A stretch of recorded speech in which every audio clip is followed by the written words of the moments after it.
নূহ আলাইহি ওয়াসাল্লামের জাহাজে ইবলিশ শয়তান উঠেছিল।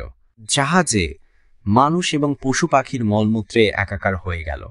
হযরত নূহ আলাইহিস সালাম তখন আল্লাহর নির্দেশে হাতির ললাটে নিজের হাত বুলালেন। তাতে 2টি শূকর জন্ম লাভ করল। উহা জাহাজের সম্পূর্ণ মলমূত্র খেয়ে পরিষ্কার করে ফেলল।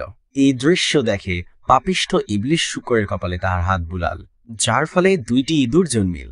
ইহা দেখে হযরত নূহ আলাইহি ওয়াসাল্লাম অত্যন্ত ক্রুদ্ধ স্বরে তাকে বললেন, পাপিষ্ঠ ইবলিশ, তুই কার হুকুমে জাহাজে উঠেছিস?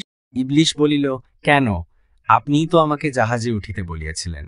হযরত নূহ আলাইহি ওয়াসাল্লাম বলিলেন, কখন আমি তোকে জাহাজে উঠিতে বলিলাম? ইবলিশ বলিল, গাধা যখন জাহাজে উঠিতেছিল তখন আমি গাধার লেজ ধরিয়া টানিতেছিলাম, তাহাতে সে জাহাজে উঠিতে পারিতেছিল না। তখন আপনি রাগান্বিত হইয়া গাধাকে বলিয়াছিলেন, রে শয়তান, বিলম্ব না করিয়া শীঘ্র জাহাজে উঠিয়া পড়। দেখিতেছিস নাকি যে বন্যার পানি আসিয়া পড়িয়াছে। আমি মনে করিলাম যে গাধা তো আর শয়তান নহে, শয়তান তো আমারই নাম। কাজেই আমি দ্রুত জাহাজে উঠিয়া পড়িলাম।